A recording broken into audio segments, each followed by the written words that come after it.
plus mystère de très près. Et Pascouans sont devenus quelque chose pour vous, des êtres qui étaient vos amis. Il y en a peut-être plus beaucoup.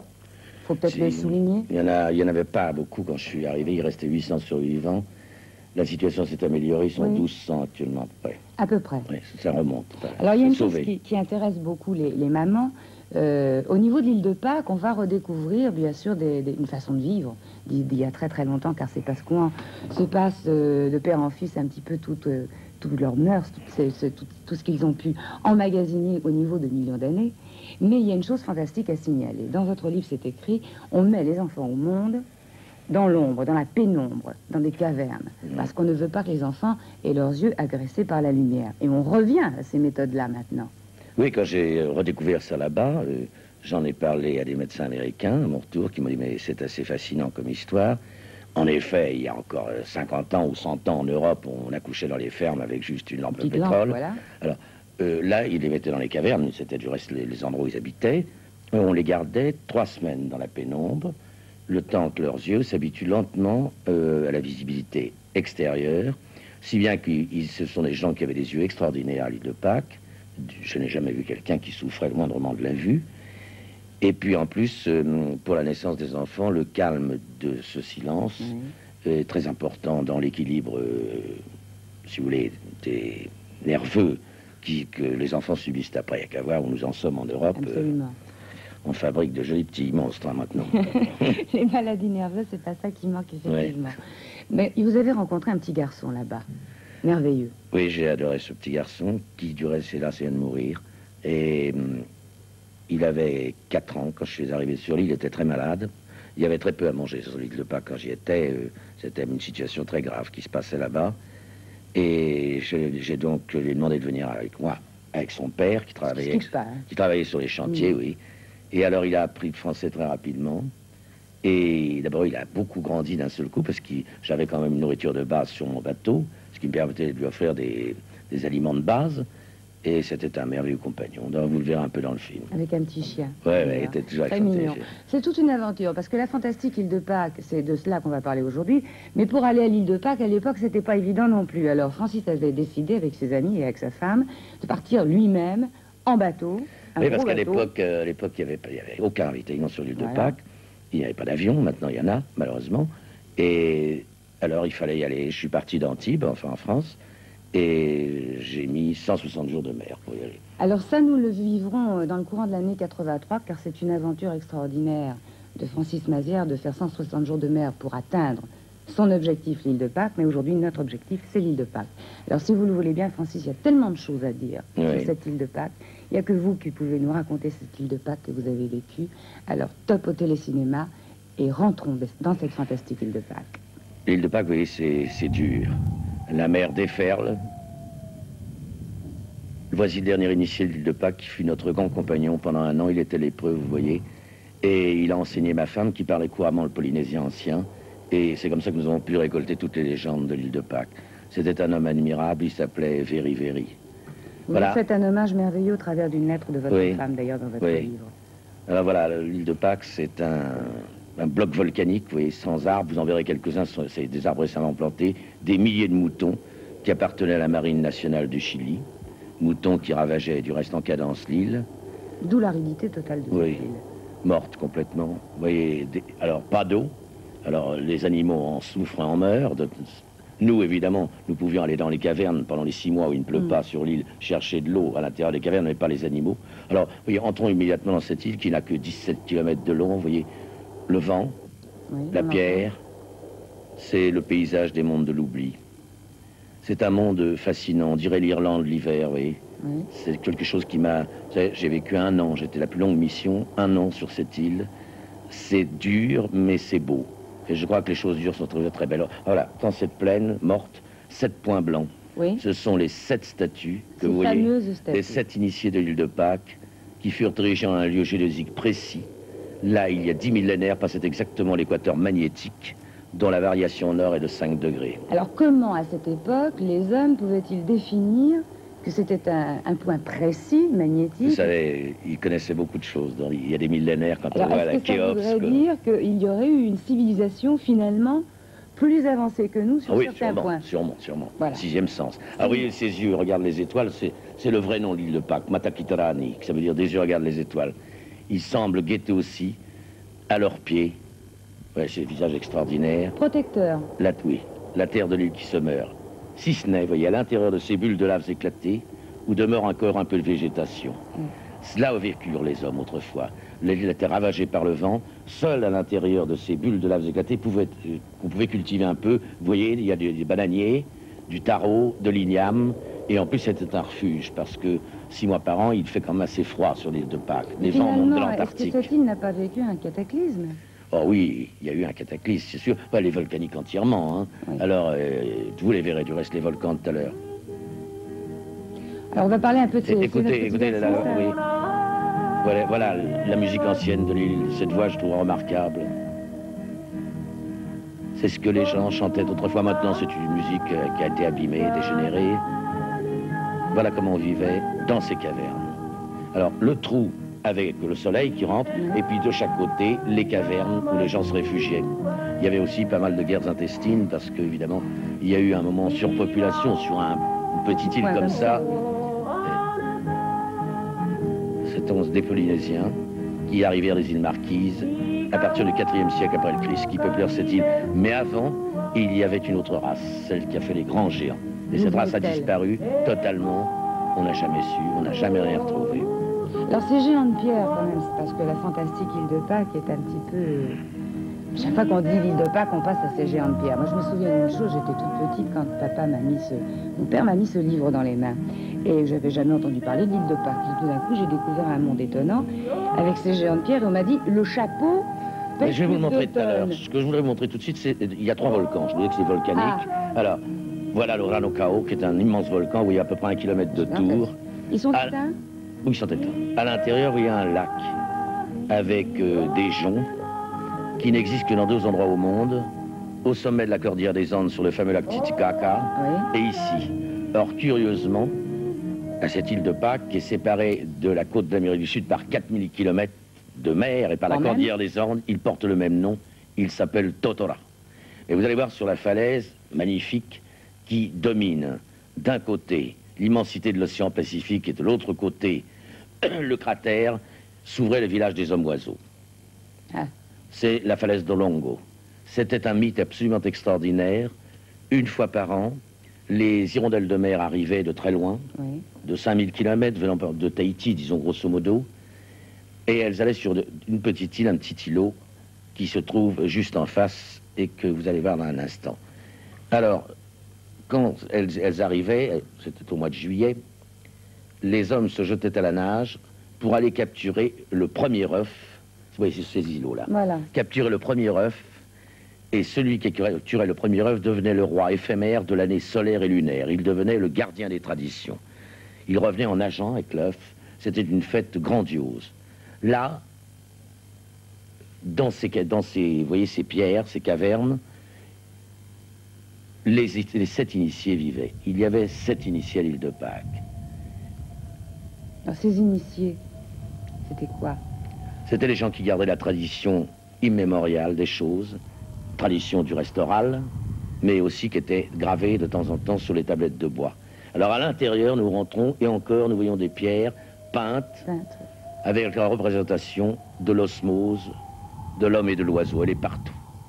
Mais cette osmose de l'homme et de l'oiseau, on la retrouve dans beaucoup de Oui, dans beaucoup de religions aussi. Alors, vous voyez, ce sont des petites cases souterraines où on entrait, là, détruites par le temps, mais on va quand même entrer dans une de ces cases. Vous voyez, les gens, voilà la position des prêtres quand ils écoutaient le bruit du vent que vous entendez, qui est le bruit venu de l'au-delà pour eux.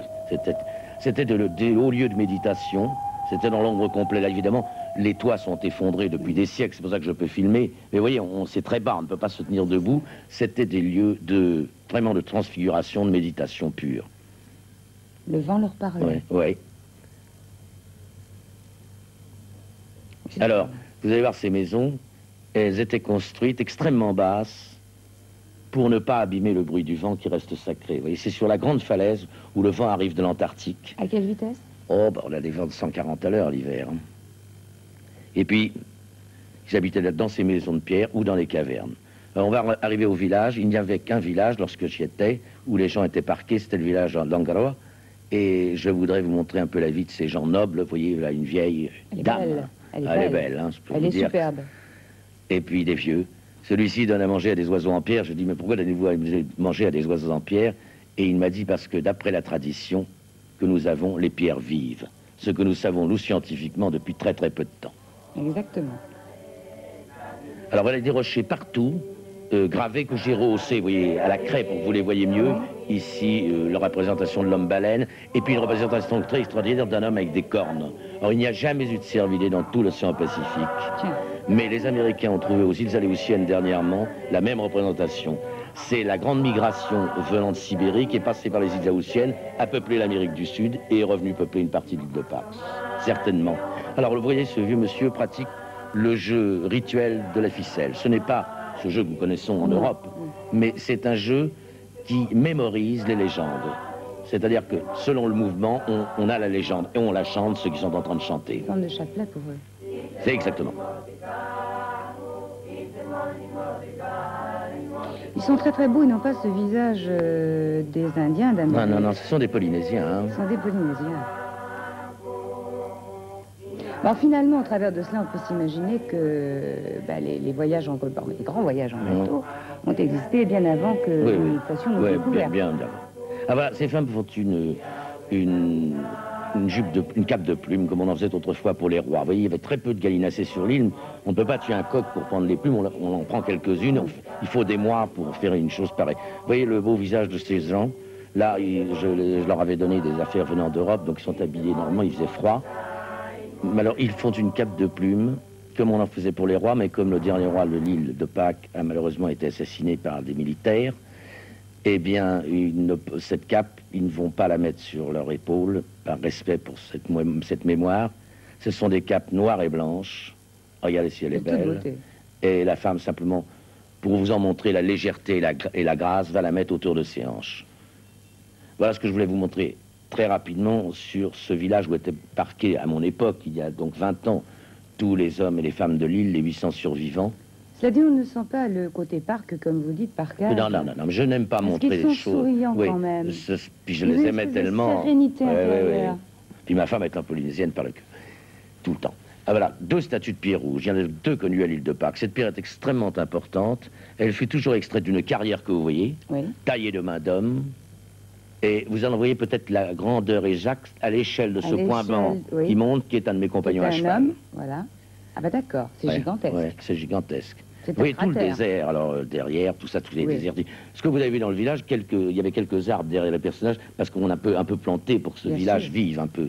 Alors de cette carrière étaient extraits les fameux chignons de pierre rouge, qui coiffaient les statues, de 4 tonnes plutôt. Même 4 tonnes. Regardez, à la partie supérieure du chignon, vous voyez une boursouflure, comme sur la tête du Bouddha. Ceci représente simplement la réceptivité des ondes de vie. Et en plus, il y a une chose très très importante, c'est que cette pierre est très spéciale, et c'est un capteur d'ondes. C'est vrai. Bien sûr. Alors, vous voyez, elles étaient emboîtées, vous voyez le trou ici, sur la tête des géants, une fois que les géants étaient levés. Et à ce moment-là, cette pierre servait de capteur pour que ces géants servent, vous voyez, à quelque chose, d'abord religieusement. Alors, ce qui est très grave, c'est que tous ces géants ont été mis au bord de la mer, ils étaient le dos tourné à la mer, et regardez toutes les 7 statues sacrées au centre de l'île. Ils sont tous tombés face contre terre, ce qui est totalement anormal. Un cataclysme plutonien les aurait renversés de part et d'autre. Elles étaient autrefois érigées, vous voyez, sur de grandes plateformes de pierre, les plus belles du monde. C'est presque comme Tiahuanaco ou Balbec. Vous voyez l'incrustation des pierres, elles s'imbriquent, vous ne passeriez pas une lame de couteau entre chaque pierre. Et ce qui est extrêmement important, ce que j'ai découvert, c'est l'architecture antisismique. Vous voyez, on met toujours une lunule de pierre par moment, de façon que si vous avez une secousse sismique, au lieu que le monument se casse, eh bien il bouge lentement. C'est ça. Il se modèle. Alors nous allons commencer les premières fouilles de surface. Voilà, nous dégageons des premières pierres, où tout de suite nous trouvons des représentations d'oiseaux en vol de migration. Les oiseaux étant extrêmement importants à l'île de Pâques parce que c'était pour eux le moyen de savoir que d'autres îles étaient habitées. Des poissons, évidemment, le même problème de la migration, sont des dauphins. Et puis là, toujours la représentation des hommes-oiseaux que vous voyez ici, et la représentation de l'homme originel qu'on appelle le dieu Makemake. Alors, notre premier camp de base s'installa dans la petite baie d'Anakena, qui est une petite baie merveilleuse, où j'ai commencé à travailler en profondeur ici. Alors, nous avions la chance de vivre avec ce merveilleux petit garçon, qui était mon compagnon, et qui tous les matins venait me réveiller dans ma case, et il me mettait toujours en boîte. Il me disait, écoute, toi, tu habites un grand pays, tu es beaucoup plus âgé que moi. Eh ben, mon vieux, à ton âge, tu sais même pas monter à cheval aussi bien que moi. Et alors, on faisait des concours, on s'amusait follement, tout au moins le matin, avant d'aller travailler dans les cavernes, ou le soir quand je rentrais avec lui. Il monte très bien, effectivement. Oui, oui, il est très mignon en plus. Alors voilà, c'est le seul endroit où la mer est calme. Alors, j'avais mon petit chien, c'est le petit chien que j'avais sous le bateau, vous verrez si je passe les films du bateau. Il joue avec ce poisson-lune. Ouais. Alors, d'habitude, c'est le seul endroit calme. D'habitude, c'est ça, la mer déferle sur les rochers, sur des grandes falaises. Et puis, vous voyez, ces lignes de force qui rentrent dans la mer, oui. C'est très dangereux parce que c'est pour ça que les bateaux ne pouvaient pas très difficilement aborder l'île de Pâques. Ce sont des coulées de trachyte qui rentrent dans la mer. Oui, alors, vous voyez, des cavernes creusées par la mer. C'est fabuleux, c'est super.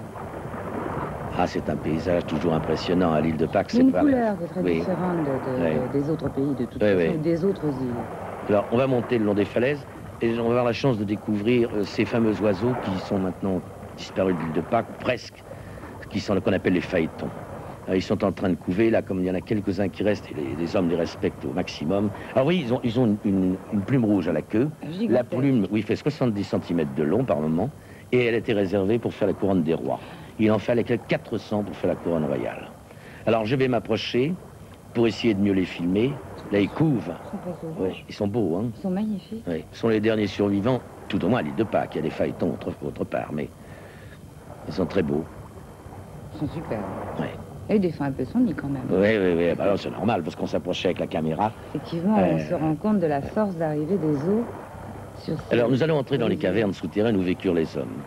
Alors, vous voyez, on entre directement sous terre, et sous terre, ces cavernes sont toujours éclairées par deux minuscules couloirs donnant sur la mer comme deux œufs ouverts.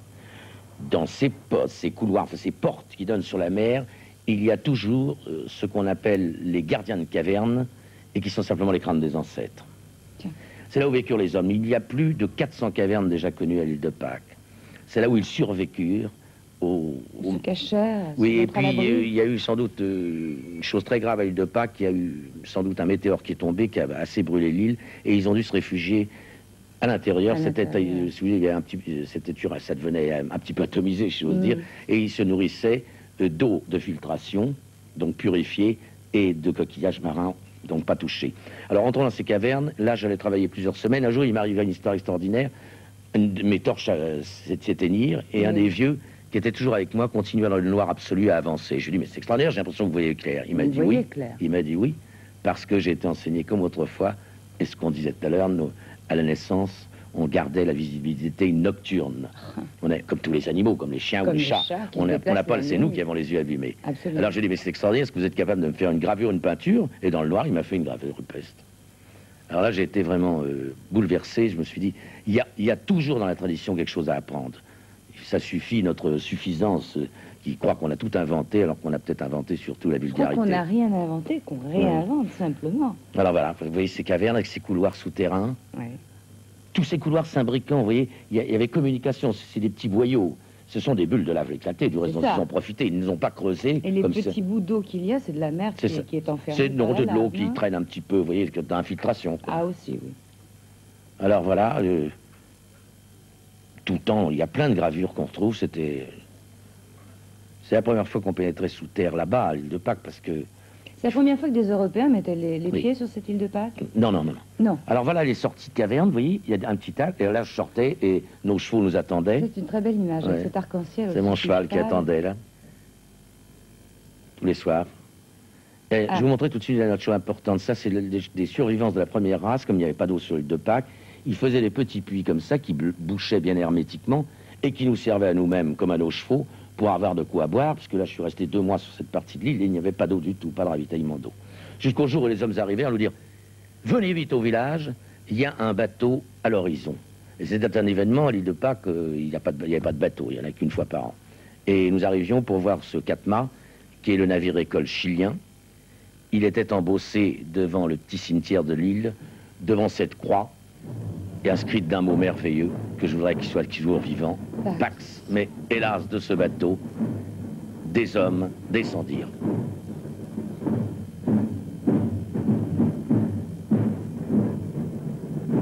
Qui étaient ces hommes? Ce sont les Chiliens. Faut quand même le dire.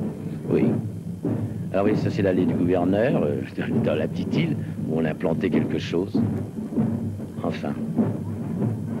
Il y a besoin de tant d'hommes que ça pour venir sur cette île? Je sais pas, il y a des statues déjà qui aiment le sport. Alors pendant ce temps-là, les indigènes se dépêchaient de tailler des petits curios pour essayer de les échanger aux marins, les vendre, avoir un peu de tabac, parce qu'à mon époque, il n'y avait rien. Hein. Maintenant, l'île de Pâques est très ouverte. C'est très touristique? Oui, maintenant. Et puis le nouveau gouvernement, je crois, se tient bien vis-à-vis des indigènes. Je dois le dire la vérité. D'après les indigènes m'écrivent, avant ils pouvaient pas m'écrire. Donc il y a eu quelque chose qui a fait que tout d'un coup, l'île de Pâques revit. Ça, c'est quand même rassurant. Ils sont maintenant purement, enfin, rattachés au Chili. Avant, ils étaient, vous voyez, mis de côté. Hein. Alors, vous voyez, elle rappe, je m'excuse d'aller vite. Voilà ce qu'il fait. Il me dit, je vais faire une statue comme autrefois. Alors, vous voyez, pour donner la vie de l'œil, il mettait une vertèbre de requin, vous voyez, il va l'inclure dans le bois, et pour donner la vie vraiment de l'œil, à l'intérieur, un petit morceau d'obsidienne noire. C'est important l'œil. Hein, oui, regardez, c'est beau. Et l'homme disait à la statue, en te donnant la vue, je te donne la vie. Alors, vous voyez, cette dame faite avec de l'écorce de bananier, ce que j'avais jamais vu faire, ni en Amazonie, ni en Afrique, ni ailleurs, des petits chapeaux de paille, puis du bananier, parce qu'ils n'ont que ça. Qui sont du reste de très beaux petits chapeaux qui vendent à ces marins qui passent une fois par an pour 10 jours. Oui, alors des pauvres cigarettes. Nous partagions tout et on roulait nos petits mégots là.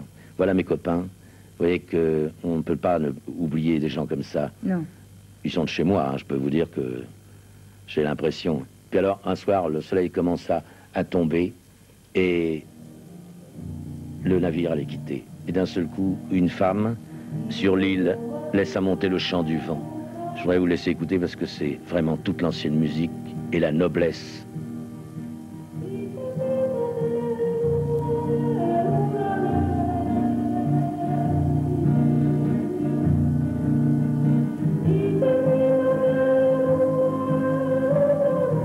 C'est beau, hein, comme chant.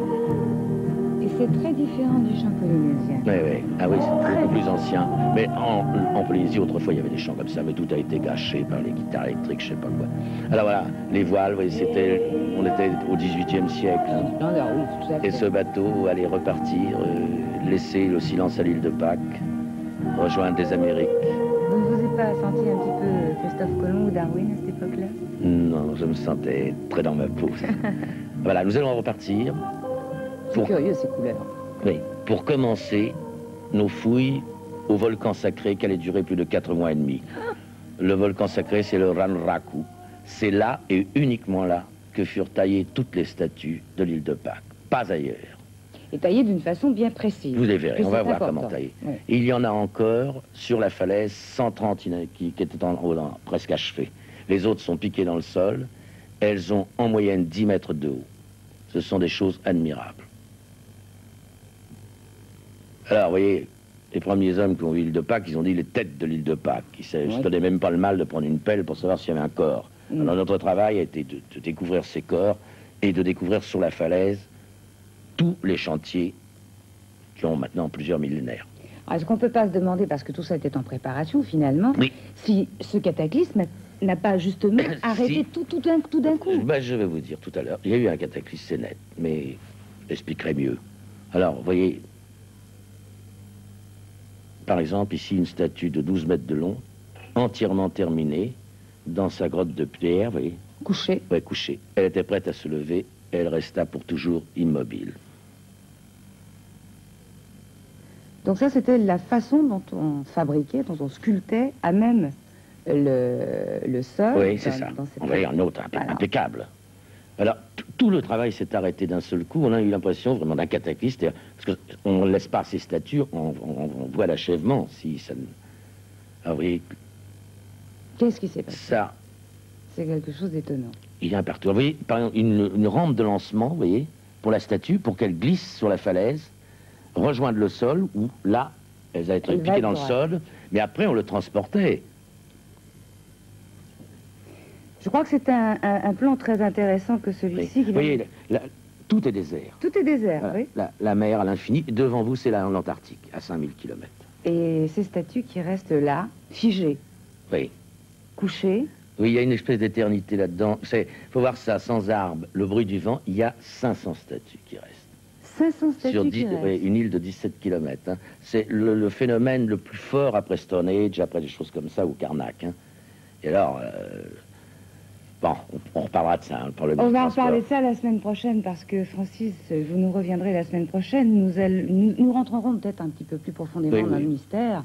Parce que comment a-t-on pu ériger Oui. ces fameuses statues qui étaient sculptées et couchées et qui pesaient des tonnes? Des tonnes, oui. Alors là, c'est le grand point d'interrogation et le mystère sera complet. Oui. Nous y pénétrerons la semaine prochaine, mercredi prochain, à la même heure, avec la poursuite de cette fantastique île de Pâques, vécue par Francis Mazières et ses amis pasquans.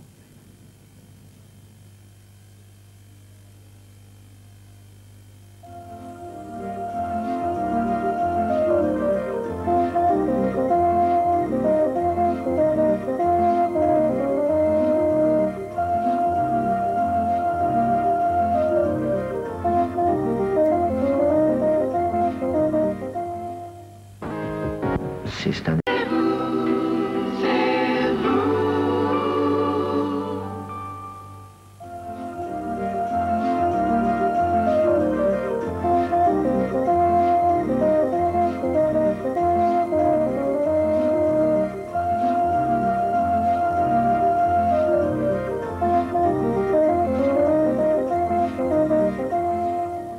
Et oui, nous allons retrouver notre fantastique île de Pâques, ses yeux qui regardent les étoiles. Nous allons retrouver Francis Mazières, nous vous l'avions promis. Nous allons rentrer dans le mystère, dans les énigmes de l'univers. Et l'île de Pâques fait partie d'une des grandes énigmes de oui, l'univers. la plus grande du monde, je trouve. Alors je crois que la parole est un petit peu sans image, un peu de trop. Parce que finalement, cette île de Pâques, il faut être au-dessus, il faut la voir pour pouvoir expliquer, Oui. tenter d'expliquer. Tenter, parce que c'est tellement colossal. Quand on parle des statues, si on les voit pas, on n'y croit pas. C'est ça. Il faut être vraiment au pied de la statue Oui. pour se dire, mais enfin, comment? Moi, j'ai vécu comme ça 4 mois et demi au pied des grandes statues au volcan Arnoraku. Et je veux dire que la nuit, quand il y avait la pleine lune, comme il y a souvent, c'est très, très grave. Hein. Il y a une charge, parce que la plus grande statue, il y a 22 mètres 60 de haut, ce qui fait quand même un immeuble de 8 étages. C'est la plus grande du monde. Et puis, les statues normales ont 10 mètres, 10 à 11 mètres. Quand même. Alors, c'est 11 mètres, c'est le studio. Hein. Alors on se pose des tas de questions. Ben oui, c'est très impressionnant. On se remet en question? Moi, oui, sûrement. Ce qui est énervant actuellement, c'est que, bon, l'île de Pâques est ouverte au tourisme, On en il y a a des parlé. avions, alors Ça donne quoi? tout le monde y va, Oui. tout le monde écrit n'importe quel bafouillage sur l'île de Pâques, sans savoir vraiment l'origine, Chacun essaye de sans prouver parler ses la langue, théories. ce qui est quand même très Oui. très grave, parce que pour avoir les légendes anciennes, moi je suis très très scandalisé de ce qui se passe. D'ailleurs, je n'ai même plus envie d'y retourner, parce que ça tout a changé. Bon, il y a des motos sur l'île de Pâques, il y a tout ce qu'il faut pour abîmer les choses. Mais ce que je vois écrit me choque infiniment, et même Parce qu'on filmé. émet des tas de théories, Oh, bon, il tout le monde se contredit. Ouais, ouais. Finalement, on ne sait pas. Moi, je dis, on ne peut pas savoir. Je ne saurais jamais comment étaient transportées les statues. J'ai des idées, mais faut-il encore les vérifier? Et à la limite, faut-il les dévoiler? Non, on pourrait, si c'était sûr. Mais par exemple, pour vous situer le cas, si j'ai encore 2 minutes Oui. pour parler, bon, ces statues ont environ 50-60 tonnes. Hein. Oui. Bon, actuellement, si vous aviez un transport de 60 tonnes, plus le porteur, c'est-à-dire que le porteur fait à lui seul 30 tonnes, vous avez Déjà. 90 tonnes. Oui. Or, il y aurait très peu de ponts qui résisteraient Absolument. à un passage d'un convoi spécifique, parce qu'il ne pourrait pas avoir plus de 30 Ça mètres serait de long. vraiment un extra spécial. Et en plus, on a essayé, on a travaillé avec Polytechnique là-dessus, quand vous avez des charges semblables sur un pont, vous avez une onde de vibration Oui. qui s'amplifie. Oui. Et c'est comme ça que les ponts cassent souvent. Absolument. Alors, on est devant des problèmes. Or, ces statues, il y en a une qui a été transportée sur cette île à 17 km du point de taille. Comment? En plus, vous avez vu, le terrain, c'est de la lave, Oui. c'est très dur, on ne peut pas dire qu'on les a roulés, on ne peut rien dire.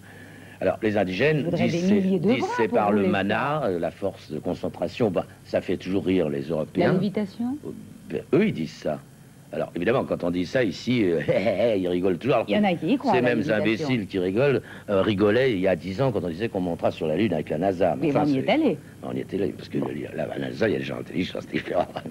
Enfin, il y a eu des gens intelligents à cette époque-là aussi. Ah oui, des gens... Mais je suis sûr qu'il y a eu... Enfin, Khéops, quand vous regardez la pyramide de Khéops, il n'y a pas de problème. Ça fait partie des énigmes de l'univers. C'est sur des points très précis du globe, des points d'impact. Des points magnétiques aussi. Oui, tous, toujours. Et la lumière existait, vous voyez clair à l'intérieur de ces pyramides. Oui. Alors effectivement, bon, ces géants de l'île de Pâques, c'est quelque chose d'étonnant. Alors moi, je propose de repartir tout de suite au cœur même de cette île de Pâques et au sein même de ces géants qui regardent les étoiles.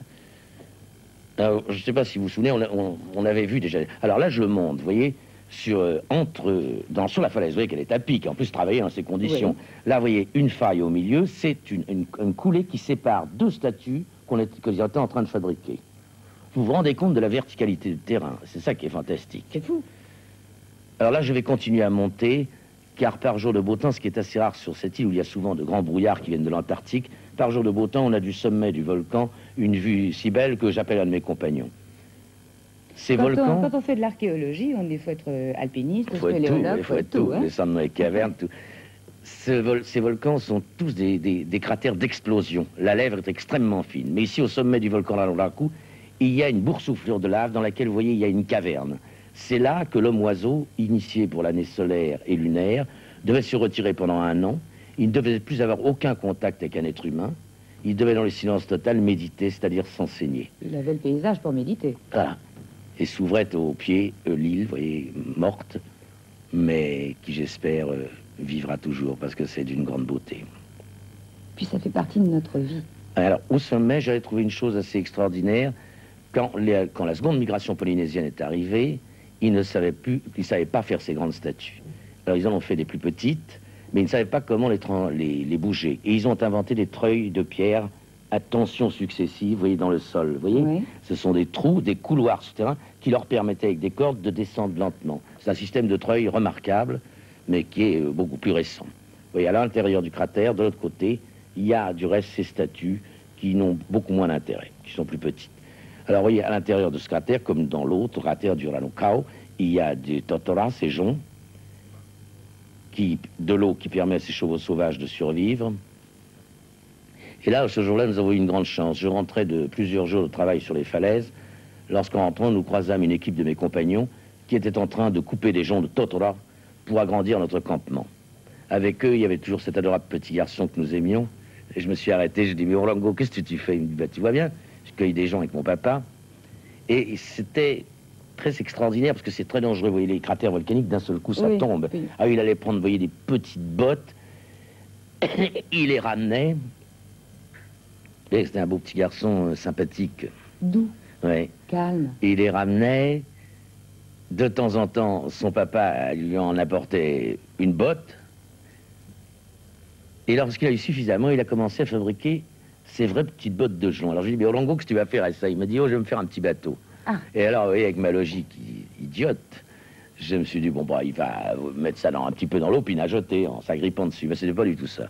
Heureusement que nous sommes restés. Lorsqu'il a eu suffisamment de bottes, il a appelé son papa pour que celui-ci, vous voyez, l'aide à les lier toutes ensemble. Puis après, il a pris les extrémités des joncs, il les a relevés, torsadés pour faire une espèce, vous voyez, de proue de canoë. Et d'un seul coup, vous allez voir, on a eu devant nous l'exacte représentation d'une de ces fameuses pirogues du lac Titicaca.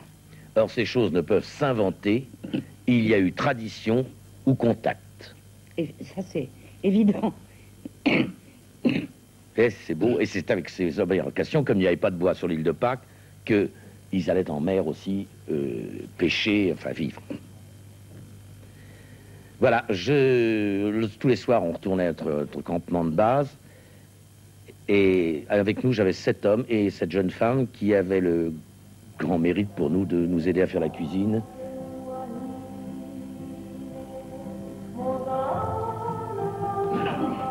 Tous les jours, nous partions avec nos chevaux, soit en connaissance sur les falaises, soit au travers de l'île.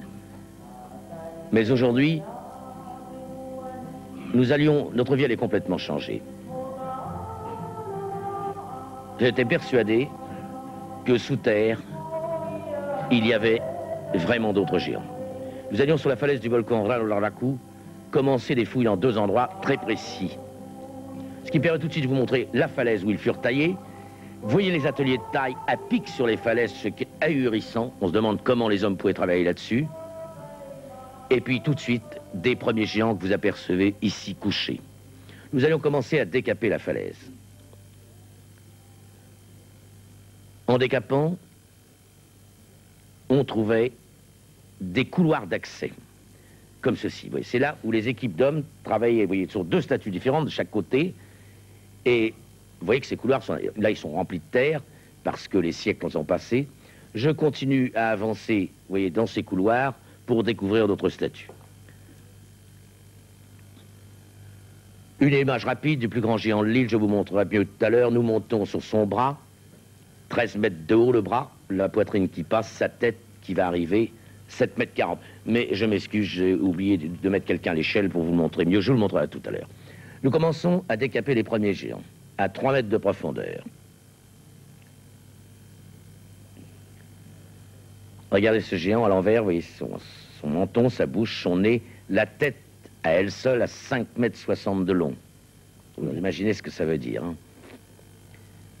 Vous voyez déjà ces géants que nous commençons à sortir de terre, c'est les escaliers de géants. Tout ça était sur la falaise, n'avait jamais été sorti. Nous allions maintenant ouvrir notre première grande fouille qui allait s'étendre sur 60 mètres de long et 7 mètres en profondeur, en stratigraphie.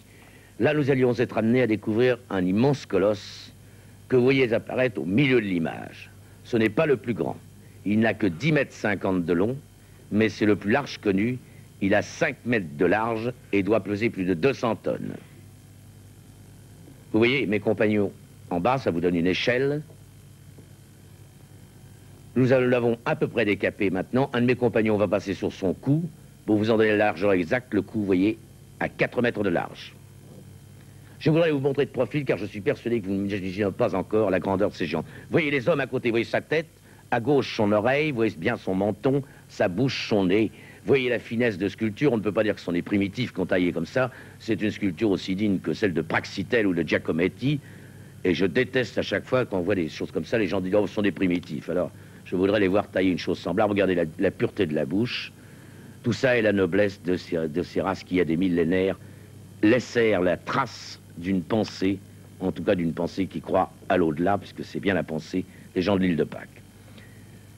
Voilà, nous allions maintenant, à 3,50 m en profondeur, commencer à découvrir de nouvelles pièces. Nous avançons, vous voyez, dans le couloir d'accès, on laissait des buts de témoins, vous voyez, pour faire les analyses au carbone 14, ce sont des buts pour trouver quelque chose. Vous voyez, notre petit chien, il n'arrêtait pas de faire des trous. Et bien que tous les indigènes me mettaient en boîte, ils disaient depuis que tu es là, les femmes, les chiens, les hommes, tout le monde fait des trous maintenant sur l'île. Alors vous voyez, ces têtes à gauche de mon compagnon, on la dégage, vous voyez la pureté de cette tête, ceux-ci sont de la première race, ça fait plus de 7000 ans qu'elle était sous terre. Vous voyez les pelletés de terre qui sortent, ce sont mes compagnons qui escavent en profondeur.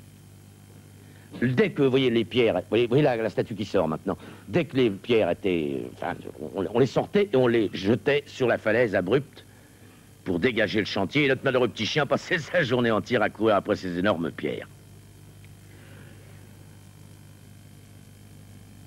Voilà notre première fouille terminée. Vous allez en voir la grandeur exacte.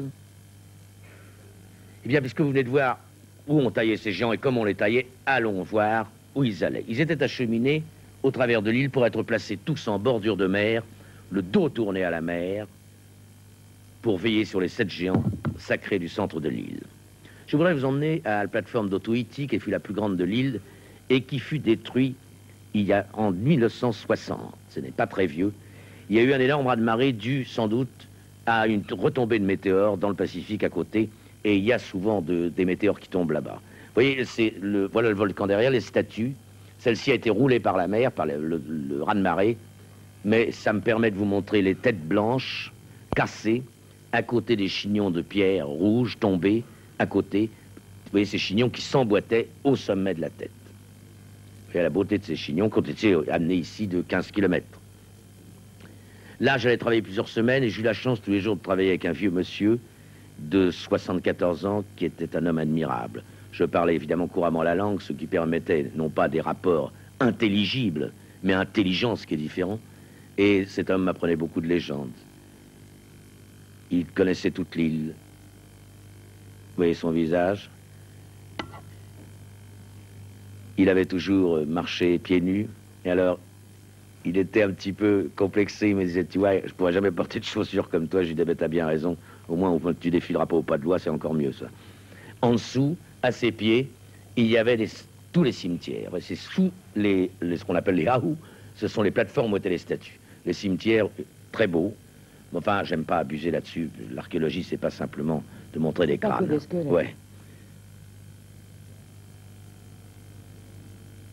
Alors, on travaillait tout le temps sous ces plateformes. Et ça descendait quelquefois jusqu'à quelle profondeur, ces plateformes? Oh, c'est pas très profond, c'est 4-5 mètres. Voici une grande pierre que vous voyez. Ce sont ces pierres taillées magnifiquement qui servaient à être placées sur les plateformes pour les statues. Vous voyez des encoches, là où je montre, sur la gauche. Là, dans ces encoches, on mettait des coins de pierre, ce qui donnait, comme je vous ai montré la dernière semaine, une architecture amovible. C'est-à-dire que s'il y avait une secousse sismique, elle ne pouvait pas se casser. C'est un petit peu comme les coins de bois que nous mettons sur nos vieux meubles. Là, nous remontons sur la falaise pour reconstruire ce qu'on appelle une maison pirogue. Qu'est-ce que c'est que ça? Vous allez voir. Vous voyez les pierres taillées en forme avec des trous qui permettaient de mettre des bois pour faire le toit. Voilà, l'histoire est simple. Quand les Polynésiens sont arrivés ici, la seconde migration, ils furent terrifiés des cavernes. Ils n'osèrent pas y habiter. Ils venaient de Tahiti, d'îles merveilleuses. Ils renversèrent leur pirogue, comme on renverserait sous un canoë pour faire un toit. Ils faisaient donc d'immenses pirogues à terre sur là, vous voyez, je le reconstruis. Oui. Alors, dessus, il y avait un toit très léger en totora, c'est-à-dire le jonc, puisqu'il n'y avait pas d'arbres. Mais c'était en plus très bas, parce que les vents sont très forts. C'est aussi intelligent que les igloos de la terre de Baffin. Alors, ouais, c'était ça. Imaginez-vous avec un toit de 1 mètre de haut. Très bas. On vivait accroupi dedans, mais ils sortent.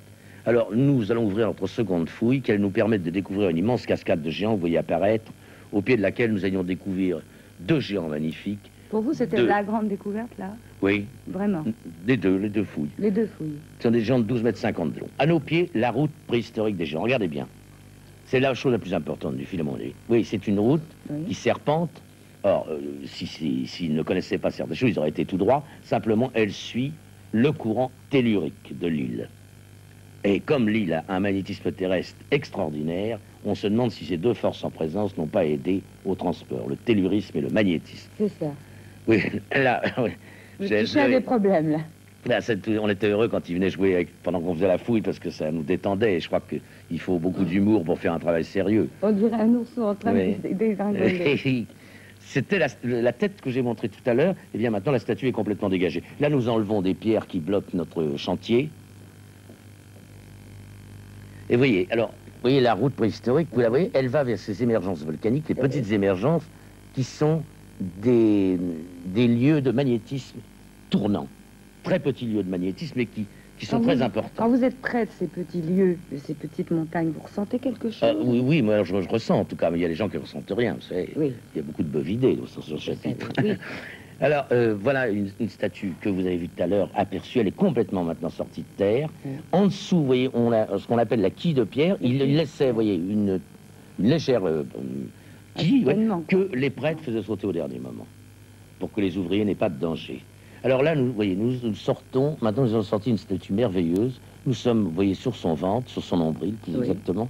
Et nous allions mettre à jour ses mains, des mains d'initiés aux ongles longs. Aux ongles très longs. Car comme les Tibétains, ceux qui eurent la connaissance des hautes forces à l'île de Pâques se laissèrent pousser les ongles pour la capture des forces. On retrouve quand même des thèmes qui sont vraiment, je veux dire, à des opposés totales de pays, et on retrouve la même chose. Oui. Alors, nous allions aujourd'hui partir sur une partie de l'île où on n'allait pas très souvent. C'est une partie que je voudrais vous parler, quand même, qui est très importante. Je vais partir avec mes compagnons, mes compteurs Gégère. Voilà notre campement de base, où nous vivions tous ensemble. C'est-à-dire mon compagnon anglais, et puis mes 7 hommes. Ma femme était au village camp d'Angaroa pour essayer d'avoir la nourriture, l'amener, la porter pour vivre. Elle parlait le pascouin. Ah oui, couramment. Ma femme était polynésienne. Oui. Ah, nous allons partir sur une partie de l'île extrêmement importante. Ce que les indigènes appellent la terre de la mort. Et ici, c'est rouge. Tout est brûlé. Oui. Il semblerait qu'un cataclysme s'est passé ici, c'est-à-dire qu'un météore en état de fusion, comme sur la taïga russe, où il a brûlé, mais il n'est pas tombé, en 1902, est passé sur l'île, a fait un coup de brûlage avant de s'effondrer dans le Pacifique. Et en effet, il y a une légère radioactivité sur cette partie de l'île. Vous voyez, tout est brûlé, tout est mort. Tout est brûlé. Et nous avons retrouvé à 2-3 mètres de profondeur des habitations de pierre. Alors ça, c'est un endroit qui m'a fasciné beaucoup et qui expliquerait ce cataclysme qui a arrêté toutes les statues d'un seul coup. Et net, on a l'impression que les gens, tout d'un coup, se sont arrêtés de vivre. Se sont arrêtés de vivre net. Je vous parle de la première race. Et oui. ils sont morts. Il y a des petites statues que je n'ai pas montrées dans ce film, qu'on appelle les Moakavakava, qui sont des petites statues très anciennes et qui représentent des hommes extrêmement décharnés, comme si ces hommes avaient été touchés par quelque chose. Ouais. Alors là, vous voyez, avec nos chevaux, heureusement qu'on avait nos chevaux. Il y a les chevaux sauvages partout, heureusement, mais parce que les chevaux, on n'aurait jamais fait faire tout ce travail. Oui, bien sûr. Alors, ces chevaux sauvent beaucoup parce que la terre est très coupante et il n'y a même pas de fer à cheval à l'île de Pâques pour qu'on puisse acheter. Alors, ces chevaux, les sabots s'abîmaient, je les changeais heureusement tous les 2 jours pour ne pas les faire trop souffrir. Et c'est ainsi que j'allais rejoindre mes compagnons qui m'avaient devancé et m'attendaient au bout de l'île, à l'est de l'île, la presqu'île de Poike. Là, vous avez presque toute l'île. Vous voyez les petits volcans. Exact. Là, le vieux monsieur m'attendait, assis sur son piton rocheux. Il m'a dit, écoute, je voulais t'emmener dans ces cavernes sacrées. Je ne sais pas où elles sont. Je sais que c'est là, sur la falaise. Je sais leur nom. Si tu veux, essaie d'aller de l'autre côté, sur cette faille blanche. Oui. Je suis parti, heureusement que j'avais le vieux monsieur, parce que moi, je voyais rien. Je montais plaqué à la falaise. Mais lui, de loin, vous voyez, comme un peu plus large que le studio, il me criait, accroche-toi à gauche, passe. Enfin, je surplombais la mer sur 140. Il vous guidait, quoi. Oui, il me guidait. 140 mètres d'eau. La corde que j'ai avec moi ne sert absolument à rien. Elle devait me servir uniquement à l'intérieur des cavernes. Je devais monter, vous voyez, uniquement avec mes mains, parce que là, on ne peut pas faire de rappel de corps. C'est un rocher pourri par le vent marin, et ça casse tout le temps. Casse. Donc, derrière moi, il y avait mon compagnon anglais qui a pris ces quelques images. Là, d'habitude, je filme moi-même, mais là, j'avais vraiment les mains qui servaient à autre chose. Oui. Puis à un moment, nous sommes tombés, curieusement, vous allez voir, sur cette falaise, sur des nids de phaétons. Vous voyez, ce sont les bébés de ces grands oiseaux que vous aviez vus la semaine dernière. Alors, voyez, ils sont là sur des nids de pierre. Ce sont des bébés, ça. Et puis alors, en montant, nous tombâmes sur ces véritables cheminées de pierre, nettement taillées de main d'homme, qui servirent aux hommes d'autrefois, comme ils me servent ici, à descendre sur les cavernes, qui sont à pic sur la mer, donc on ne peut les atteindre que comme ça. Alors, dans ces cavernes, c'était pas des cavernes où les hommes vécurent, c'est des cavernes où les hommes mettaient les objets sacrés au soleil, parce que les cavernes au soleil. Et à l'abri. Et à l'abri du pillage. Du pillage, parce que quand même, nous allions trouver à l'intérieur des choses assez belles, vous allez voir. Oui, ce sont des failles de rochers, c'est pas profond, hein. Ça coule le long vous voyez, de la falaise. Et ça, c'était la première population. Oui, alors, voyez, avec des crânes trépanés, d'ougars intestines, des crânes de pierre qui sont des choses qu'on appelle les clés de caverne. Oui. Et puis voilà, les Moakavakava, c'est ces anciens, très très anciens, avec les yeux d'obsidienne. Avec les yeux d'obsidienne qu'on retrouve. Il y en a des milliers de cavernes qu'il faudrait explorer, mais je souhaite que ça soit respecté parce que ça va être autrement le pillage. Et... Je crois pas que n'importe quel touriste pourrait quand même s'engager dans ce genre d'exploit, quand même. Mais les indigènes ne donneront jamais les endroits, ils ont bien raison. Je leur ai demandé de pas donner ça. Oui. Alors, vous voyez, d'un côté, on surplombe l'océan Pacifique, toujours magnifiquement beau, et de l'autre côté, la terre de la mort. Et tous les soirs, on rentrait comme ça à notre campement de base. Vous allez voir, c'est très précis. D'un côté, c'est la mort, la végétation, un petit peu de rien, et puis la végétation. C'est très net. Ouais. On a l'impression que cette île a été coupée en deux. Oui, exactement. D'ailleurs, il y a une faille au centre de l'île. Alors, de loin, on apercevait ces milliers de moutons qui ravageaient l'île. Ça appartenait à l'armée. De loin, le volcan. Oui. Et au pied du volcan, mon campement de base. En entrant tous les jours, il y avait toujours des petits moutons ou des petits chevaux qui nous attendaient. Ils espéraient qu'on leur donnerait un peu d'eau. Il manque d'eau et on n'en avait même pas assez pour nous. Puis tous les soirs, il y avait l'adorable petit garçon qui m'apportait quelque chose de son papa, soit un régime de bananes qu'on avait été trouvé dans les trous de l'île, vous avez vu, soit des poulets sauvages. Nous vivions à égalité en commun, nous, les 10 hommes, là, avec le petit. Il semblait très heureux, votre Ah oui, papa. nous, on était très heureux. Ça a été... Et nous avons, mes compagnons et moi, beaucoup aimé ce petit garçon de 5 ans. Parce que Très on heureux avait il est dû, pour 5 ans, oui, déjà. on avait dû laisser nos enfants en Europe et ça a été dans le chagrin parfois le merveilleux copain. C'était notre petit garçon du bout du monde et on pense toujours à lui. Et là, on dormait jusqu'en l'aube nous réveillait, comme elle réveillait sur la Ces falaise les statues. statues que nous avions, vous voyez, pour la première fois remis au soleil. Voici les deux On travaille statues. le titan, quand même. Ah oui, parce que on ne peut le faire que comme ça à la main. Nous avons charrié avec des tonnes de terre. Voilà ce géant de 12,50 mètres que vous avez vu tout à l'heure sortir de terre. Ces cascades de géants. Effectivement, à côté de vous, c'est gigantesque. Ah oui. Et vous n'avez pas eu peur une seule fois qu'une de ces statues vienne à glisser? Non, je peux pas Non. penser. Enfin, ça aurait pu venir. Et on escave. Et vous Je voudrais vous pensiez, montrer quelque chose peut-être. vous pensiez aller plus loin? Voilà comment pouvoir on en fait, remettre. voilà comment on Oh là fait là. les géants. Vous voyez, ce sont des grands butoirs de pierre. Oui, Vous voyez, on fait des lignes verticales qu'on éclate en succession. En plus, on travaillait en mettant un peu d'eau. oui. Nous pensons que vraiment 9 hommes initiés, 9, pouvaient tailler une statue en un mois, ce qui paraît fabuleux. Mais quand on manie cette chose, qui est Oui. très dure, parce que c'est lourd, c'est un énorme bloc de pierre qui fait au moins 5 kilos. Il se lance très facilement sur la pierre et on arrive par ses traits à faire sauter la pierre. Voilà. Nous devions abandonner nos fouilles. Des mois avaient passé. Et Fallait c'était bien retourner. triste. En tout cas, ces statues que j'ai sorties avec mes compagnons, je voudrais qu'elles servent aux enfants de l'île de Pâques pour leur avenir, d'abord qu'ils conservent leur tradition, ce qui n'est plus le cas malheureusement, et que surtout ils respectent ça, et que les touristes arrêtent d'abîmer ces statues en y gravant leur nom ou des cœurs, comme je viens de savoir. Je me suis laissé dire aussi qu'on reconstituait des statues Oui, comme oui, ça oui. pour les mettre à l'entrée des hôtels. Oui, oui, c'est très bien, Pour le très, tourisme. très élégant. Voilà.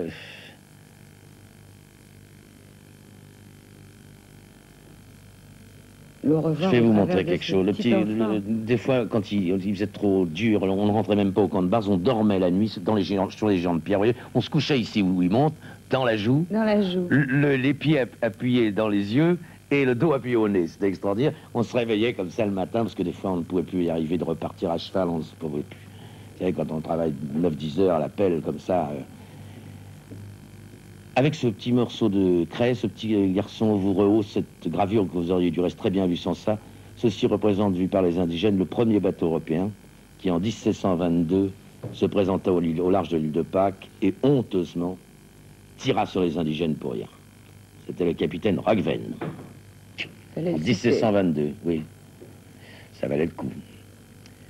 Alors, maintenant, je voudrais, ce petit garçon vous montre plus exactement que je vous l'ai montré tout à l'heure, le géant de 22,60 mètres. Il monte le long de son bras, vous voyez ici, 13,60 mètres, apparent, il y en a encore sous terre. Oui. La tête, 7,40 mètres. Oh là là. Vous allez le voir, il va monter sur son nez, ce qui va bien vous donner l'image de grandeur. C'est difficile de rendre ça, parce que c'est tellement immense. Vous voyez, il est sur gigantesque. son nez, le nez à 3,60 mètres à lui seul. Nous pensons que c'est une statue qui fait plus de 400 tonnes. C'est la plus grande connue. Elle n'avait pas encore été bougée, cela. Les mois avaient passé et nous étions là lorsqu'un jour nous aperçûmes au large mon bateau qui rentrait de Tahiti, puisqu'il avait dû, on ne pouvait pas rester là. Il avait dû se réfugier à Tahiti et il rentrait pour nous chercher. Il vous rappelait à l'ordre. Oui, Et à la civilisation. oui. Mais vous quittiez une bien belle civilisation aussi. J'ai Ben l'impression oui. que vous seriez resté volontiers là-bas. Oh oui, moi, oui, je serais resté encore 3 ans à travailler, mais la situation était difficile avec les autorités. Très difficile. Donc. J'ai Vous savez... ouï dire que vous aviez eu quelques problèmes. Oui, les officiels sont, là, en majorité du temps, des gens assez stupides dans ces pays. Mais enfin, voilà, faut les laisser faire. Vous n'avez pas rêvé pouvoir soulever un géant, le remettre droit? Si, j'ai beaucoup rêvé, j'y rêve encore. Je cherche.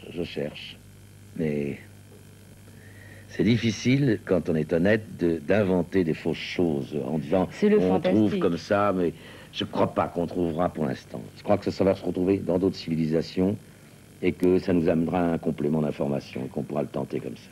Francis, on reste un petit peu sans voix devant de telles images, parce que cette île de Pâques, on en entend beaucoup parler. On connaît bien votre livre et je conseille à ceux qui ne le connaissent pas encore de se le procurer, parce que c'est un livre qui vous attache automatiquement à tous ces mystères de l'univers auxquels on tient particulièrement. Et je crois que c'est une ouverture fantastique sur le monde que nous ne connaissons pas, sur Oui. tous ces mystères. Francis, merci infiniment d'être C'est moi qui vous venu. remercie. Et nous aurons l'occasion, courant 83, de nous retrouver, mais alors là, pour votre voyage en mer, l'aventure en mer. Oui, qui est plus agréable à voir. C'est différent. Au revoir, Francis. Je vous en Et prie. on se retrouve la semaine prochaine à la même heure pour une autre aventure des hommes.